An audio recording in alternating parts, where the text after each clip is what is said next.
Bom, queria começar por agradecer ao Dr. Aníbal Marinho o convite para participar no Congresso, e é com imenso prazer que o faço. E o tema proposto é se uma dose única é suficiente para todas as modalidades de técnicas contínuas. Eu dividi esta apresentação em três tópicos fundamentais. O primeiro, considerar os princípios operacionais relacionados com a dose. Uh, Enfim, tecer algumas considerações sobre o sentido de doses baixas fixas e se as devemos aceitar como verdadeiros dogmas, e, finalmente, se devemos considerar que doses mais elevadas e altos fluxos, eventualmente, podem ainda fazer sentido nos tempos que correm.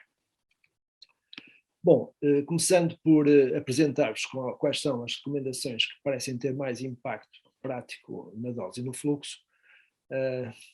Tanto dizer-vos que estas recomendações são emanadas por experts e, portanto, têm a ver com a situação de falência renal aguda e, portanto, esta recomendação de uma dose efetiva de 20-25 ml/kg, não esquecer que ela obriga, digamos assim, para que seja efetiva, que a dose prescrita seja um pouco mais elevada, e normalmente nós utilizamos as doses de 30-35 ml/kg para que os doentes possam fazer uma dose efetiva de acordo com esta recomendação. Se me permitirem um comentário inicial, eu gostava de dizer que, para além desta ser uma recomendação específica para doentes com falência renal aguda, aquilo que na verdade acontece nos doentes que estão internados em cuidados intensivos é que esses doentes não estão limitados à falência renal aguda. Normalmente estes doentes têm associadas outras alterações complexas, como desvios ácido-base, alterações da bulimia, alterações eletrolíticas, disfunções e falências multiorgânicas. Podemos dar o exemplo do doente que está com uma falência cardíaca direita, com falência renal e RDS, e que está a ser ventilado para uma estratégia protetora e que está a desenvolver uma hipercapnia permissiva. A questão é saber se o objetivo da nossa dose é fundamentalmente a remoção da ureia e o controle da azotémia, ou se estamos também preocupados com a bulimia do doente, com a acidemia, e pretendemos manter um pH equilibrado 24/24 horas. A questão é se esta dose recomendada nas guidelines para aqui, portanto para a falência renal aguda, poderá ser eficaz também neste propósito. Bom, antes de avançarmos com a resposta provável, vejamos alguns conceitos operacionais que eu considero os mais relevantes para percebermos não só o que é a dose, o que é que ela está, ou de que é que ela está dependente nas técnicas contínuas e, portanto, como é que ela vai ser importante para a remoção dos solutos. Portanto, a taxa de remoção, como sabem, é o que nós normalmente designamos por clearance, e ela tem uma tradução matemática de acordo com esta fórmula que está aqui, e, portanto, o clearance será igual a um coeficiente Sieving, que é, portanto, um fator determinante do próprio soluto, portanto, está relacionado habitualmente com o seu peso molecular, e o produto pelo o efluente, ou, se quiserem, o fluxo de ultrafiltrado. É evidente que se o coeficiente Sieving se manter constante, portanto, o soluto não sofre qualquer alteração, o que não é inteiramente verdade, mas teoricamente, se mantiver constante, diríamos que o clearance será igual ao efluente, portanto, à quantidade de ultrafiltrado que conseguimos obter com a técnica. Isto totalmente verdade se a reposição que estivermos a fazer for pós-filtro. Claro que, se estivermos a utilizar uma reposição pré-filtro, temos que ter em linha de conta com o fator de diluição, portanto, vai haver um aumento da diluição dos solutos na membrana, e, portanto, esse fator de diluição, que é traduzido pelaquela forma matemática que está ali, o fluxo do sangue sobre o fluxo de sangue mais o fluxo da reposição pré-filtro, e, portanto, o que nós sabemos é que sempre que estamos a fazer uma técnica pré-filtro, estamos a reduzir em cerca de 1/3 o clearance, caso que, portanto, em relação a se estivéssemos a fazer totalmente no pós-filtro. Vejamos um exemplo prático. Por exemplo, imaginem que tem um doente de 70 quilos que está a fazer um fluxo de sangue de 150 ml por minuto, com uma reposição pré de 1 litro por hora, e estamos a repor pós 400 ml e a remover do doente 200 ml por hora. Portanto, o que nós iríamos dizer é que a dose que estamos a fazer a este doente será o conjunto daquilo que estamos a fazer na reposição, mais aquilo que estamos efetivamente a remover. Portanto, seria 1400, que é a reposição, mais os 200 que estamos a remover, e, portanto, obtemos assim, no efluente, um volume total de 1600. A dividir pelo peso do nosso doentinho, teríamos, então, uma dose de 23 ml quilo-hora. Reparem que, se fizermos as contas agora para o clearance, se estivéssemos a fazer esta reposição total no pós-filtro, portanto, o clearance que iríamos obter para este doente seria de 26,6 ml por minuto.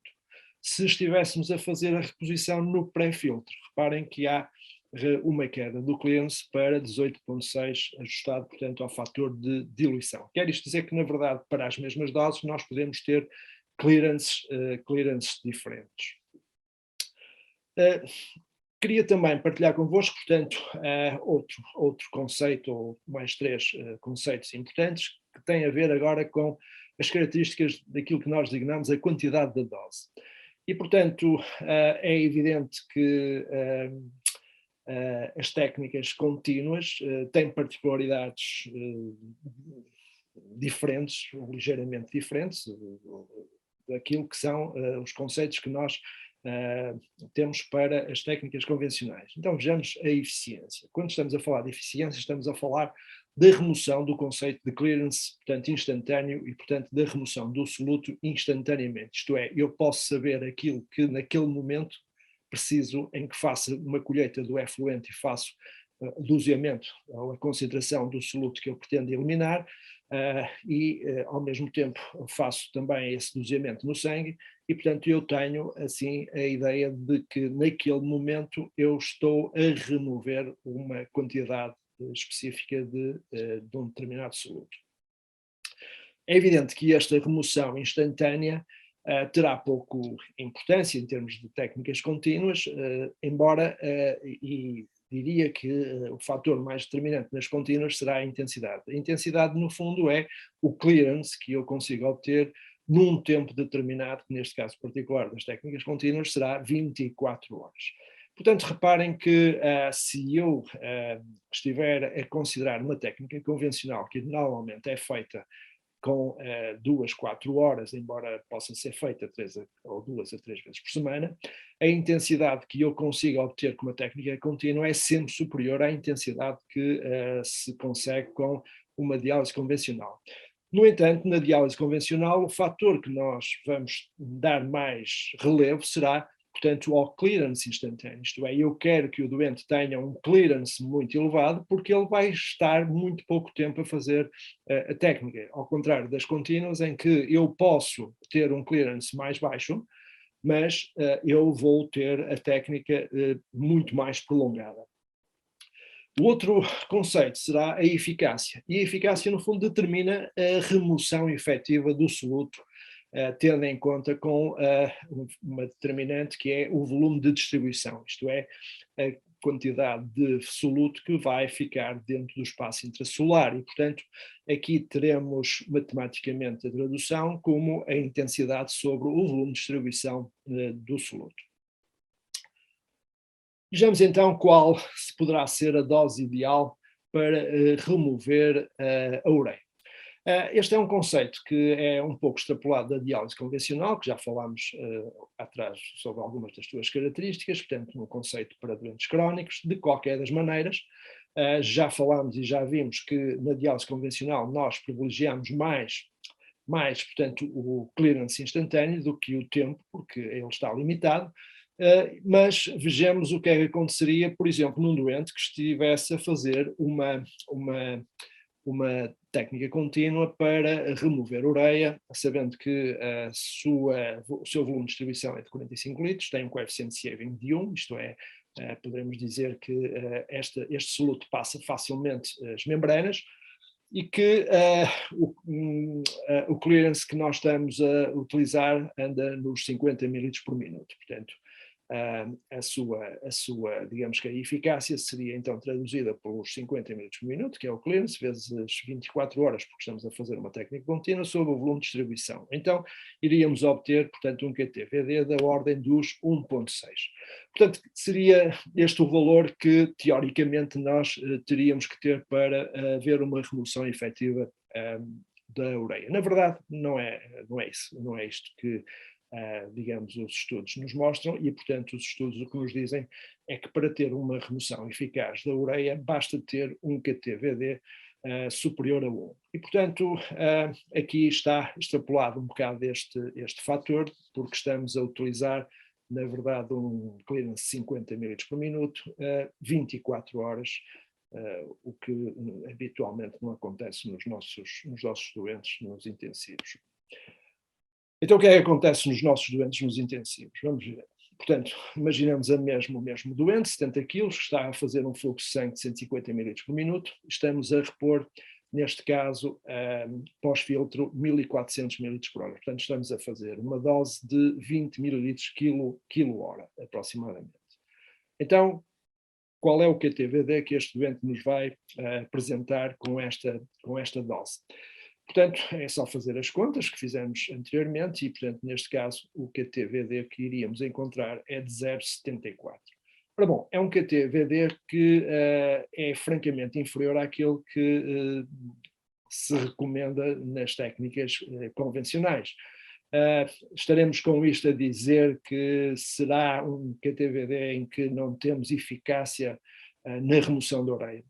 Não é isso que nós estamos a dizer. O que estamos a dizer é que para atingir a remoção que obteríamos com a técnica convencional, vamos precisar de muito mais tempo. Portanto, e esse é um dos fatores determinantes, portanto, das técnicas contínuas, é que nós vamos prolongar as técnicas 24 sobre 24 horas e isso vai nos compensar na perda digamos, de clearance que possa existir, porque esse clearance vai ser compensado, como já vimos, pelo tempo da técnica. E, portanto, quanto mais tempo, maior vai ser a remoção efetiva do soluto.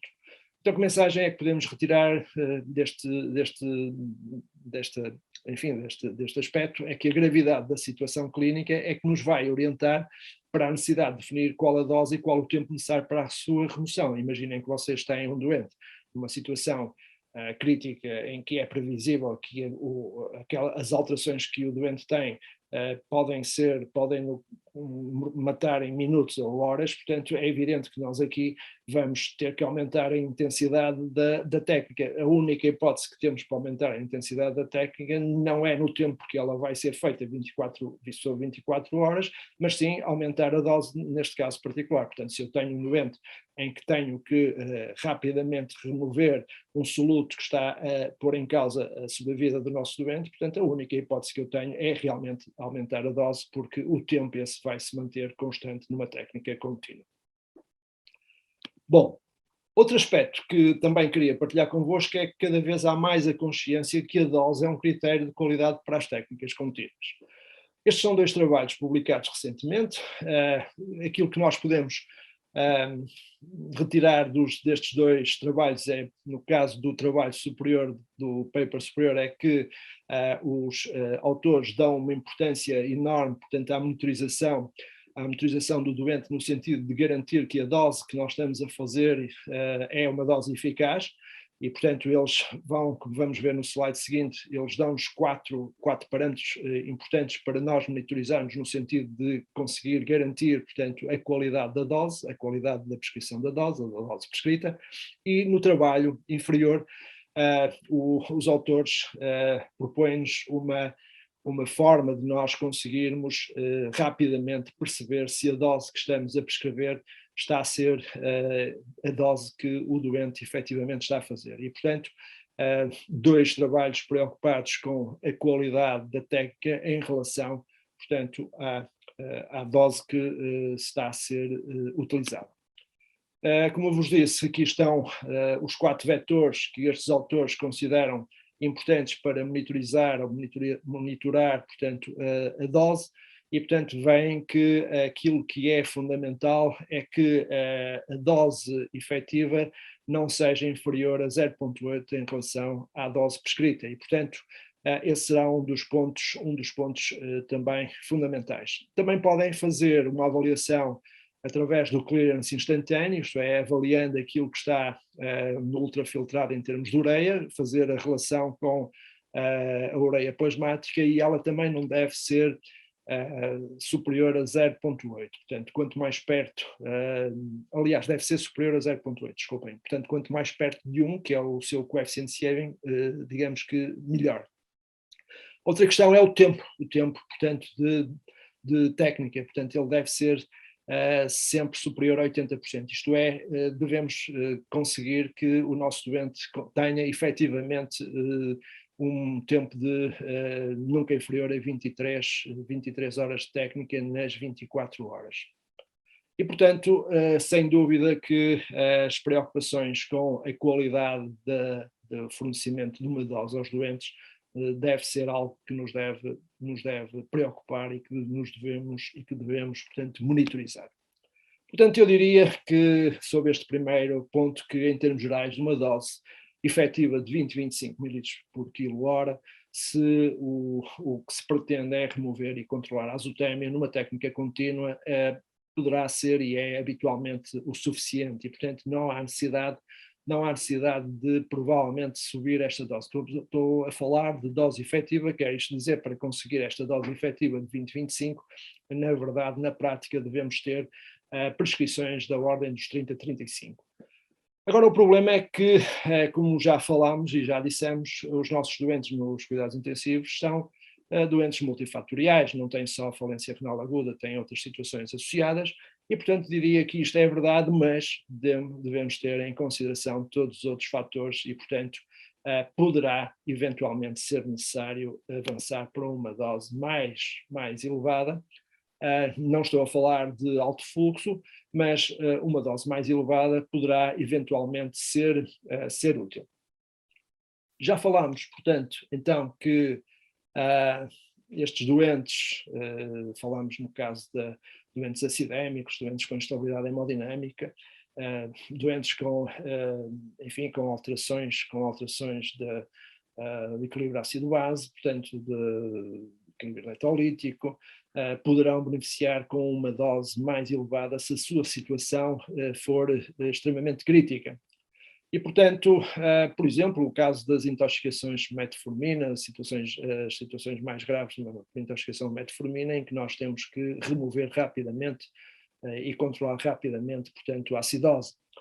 Bom, mas a literatura também em relação às doses mais altas e, se quiserem, de alto fluxo, tem uma justificação racional com alguma lógica e, portanto, se nós queremos fazer a remoção de solutos de médio ou maior peso molecular, por exemplo, os mediadores inflamatórios, está aqui o caso particular das citocinas, ela poderá eventualmente ser benéfica em algumas situações, nomeadamente no choque séptico. Outras questões também têm a ver com o tipo de técnica que nós estamos a utilizar, porque achamos que ela é mais indicada para a remoção que nós pretendemos. Caso, por exemplo, se estamos a fazer convecção, é evidente que se estamos com convecção, as doses habitualmente são mais elevadas e, portanto, o objetivo acaba também a ser um pouco semelhante àquilo que falámos no primeiro ponto, em que pretendemos remover, na verdade, moléculas de peso molecular mais elevado. Bom, os benefícios que a literatura em relação às doses de alto fluxo e doses mais elevadas nos mostram são estes.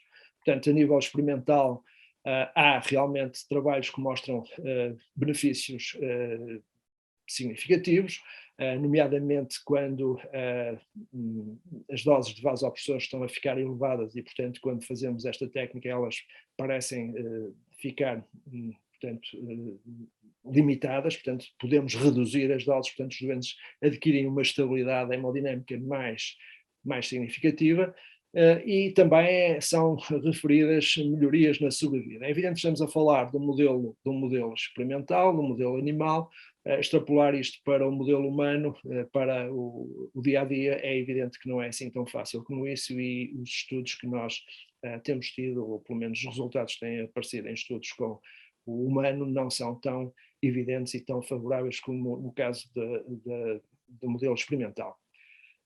Onde também se tem encontrado algumas vantagens na pediatria, na cirurgia cardíaca pediátrica, na redução do processo inflamatório pós-operatório e também em relação a algumas melhorias da homeostasia e da oxigenação. E é evidente que também aparecem alguns trabalhos que mostram, embora pequenos estudos, mostram benefício em doentes em pós ou na pós-paragem cardíaca e nas pancreatites severas. As desvantagens, como podem ver, são bem maiores que as vantagens, são relacionadas com a própria técnica, no caso da gestão de fluidos, são sempre mais complexas, na aquisição do equilíbrio eletrolítico, nomeadamente com a hipofosfatémia, estamos a falar, portanto, de certa forma, do dialitrauma. São técnicas que requerem fluxos muito elevados de sangue para evitar os problemas da pré-diluição e, portanto, são, digamos que, técnicas que obrigam à troca frequente de membranas, até porque elas acabam por saturar e coagular rapidamente. O estudo renal que todos nós conhecemos não mostrou grandes vantagens quando estamos a fazer técnicas com baixos fluxos ou altos fluxos, a Biblioteca Cochrane, portanto, na maior parte dos trabalhos que consultamos, vão encontrar que não há qualquer evidência para a utilização do alto fluxo. De qualquer das maneiras, provavelmente um dos principais fatores e problemas dos altos fluxos é que um dos dialitraumas mais importantes será a remoção dos micronutrientes e acima de tudo, dos fármacos que qualquer técnica promove, mas quanto maior for a dose, quanto maior for o fluxo, maior também vão ser a remoção dos fatores que pretendemos retirar, mas também daqueles que nós não gostaríamos de retirar, como é o caso dos fármacos que podem estar a ser determinantes e decisivos para o tratamento do nosso doente. Podem estar e estão seguramente. Eu trago-vos agora 3 publicações relativamente recentes, em que pretendo mostrar alguns aspectos do alto fluxo, nomeadamente alguns aspectos positivos, outros menos positivos, e este estudo interessante em doentes vítimas de queimaduras graves, em choque séptico, e aquilo que me parece interessante é o facto de os autores verificarem. O estudo tem poucos doentes, de qualquer das maneiras, é um estudo randomizado e multicêntrico, mas aquilo que, como dizia, os autores mostram com alguma clareza é que é possível remover os mediadores inflamatórios e, portanto, esse é um dos aspectos importantes, a possibilidade de, ao remover estes mediadores inflamatórios, se conseguir uma melhoria da estabilidade hemodinâmica, e eles também apontam, embora o estudo, como disse, envolva muito poucos doentes, eles apontam também uma evidência de algum aumento da sobrevida, portanto, neste trabalho. O outro trabalho do grupo de Vicenza é também interessante porque não é um estudo em que se faça a técnica de alto fluxo continuamente, mas sim em pulsos. Essa é a particularidade e a inovação. E os autores, portanto, fazendo alto fluxo com fluxo normal ou com doses normais, o que eles verificaram também aqui é que parece haver uma melhoria hemodinâmica sem as consequências tão evidentes, portanto, do dialitrauma, e também parecem ter encontrado algum benefício na sobrevida, mas não adiantam mais conclusões do que isto. Finalmente, o outro estudo que eu vos gostava de mostrar tem a ver com uma meta-análise relativamente recente, de um grupo que foi, portanto, pesquisar e buscar todos os trabalhos que estavam portanto, publicados, selecionou de acordo com os seus requisitos e só conseguiu portanto, incluir nesta meta-análise 3 estudos, portanto, vejam que, na verdade, há muito poucos estudos sobre o alto fluxo, e os estudos, digamos assim, que tenham uma metodologia mais diferenciada são ainda menos. E, portanto, o que eles concluíram nesta meta-análise é que não há qualquer impacto, qualquer melhoria em relação à sobrevida, embora reconheçam que o facto de haver poucos estudos não permite ter digamos, uma recomendação em definitivo sobre esta técnica, sobre a utilização de doses em alto fluxo. Bom, a questão é porque é que os resultados são assim tão variáveis e pouco consistentes. Bom, provavelmente porque também há poucos estudos, como é lógico. Os estudos que existem são amostras muito heterogéneas, incluem situações clínicas diversas. Como vos disse, não é possível ter um doente de intensivos só com infalência renal aguda. Os objetivos dos estudos, os principais objetivos, focam-se sempre na mortalidade. Os melhores resultados têm sido obtidos em populações não céticas, portanto sem infecção, nomeadamente nos doentes com falência cardíaca e doentes pós-operatórios. E aquilo que também acaba por ser também relevante é o facto do dialitrauma ser pouco valorizado, isto é, ninguém costuma atender ao facto de estes doentes estarem a serem, digamos, a haver um ajustamento dos fármacos, nomeadamente os antibióticos, no sentido de conseguir continuar a ter níveis que possam tratar as infecções destes doentes. Então, as mensagens que eu acho que são, neste momento, mais importantes em relação à dose é que a dose adequada na supressão renal continua e permanece polémica, deve refletir isso, creio que devemos estar todos de acordo, um compromisso com os padrões de qualidade e ajustar-se às necessidades de cada doente, portanto uma dose fixa provavelmente não será defensável, a não ser que estejamos a falar de remoção de ureia, como já vimos. Portanto, em doentes com insuficiência renal aguda, prescrever uma dose efetiva de 20-25 parece que é eficaz só para remover e controlar a azotemia. No entanto, também dizer que os poucos estudos que existem em relação ao alto fluxo parecem não mostrar uma redução da mortalidade, mas sim, efetivamente, uma melhoria da hemodinâmica. A questão é saber se esta falta de redução da mortalidade não estará dependente diretamente do facto de não haver um aumento da dose dos antibióticos prescritos, ou pelo menos uma manutenção das doses dos antibióticos convencionais, nas doses convencionais, e não ajustá-lo ao clearance, que é aquilo que normalmente se faz, e espero que deixe de fazer, porque efetivamente quando estamos a fazer uma técnica deste tipo, seja com dose baixa, seja com dose mais elevada, aquilo que estamos a fazer é também a remoção destas moléculas e, portanto, deixamos de ter a eficácia que os antibióticos deveriam ter nestas situações. E, portanto, talvez seja isso o facto mais importante para o não encontrarmos resultados positivos quando estamos a analisar a mortalidade e, portanto, principalmente quando estamos a falar de doentes com infecções e sepsis. E era estes pontos que eu gostava de ter partilhado convosco e, portanto, só desejo agradecer a vossa atenção. Muito obrigado a todos.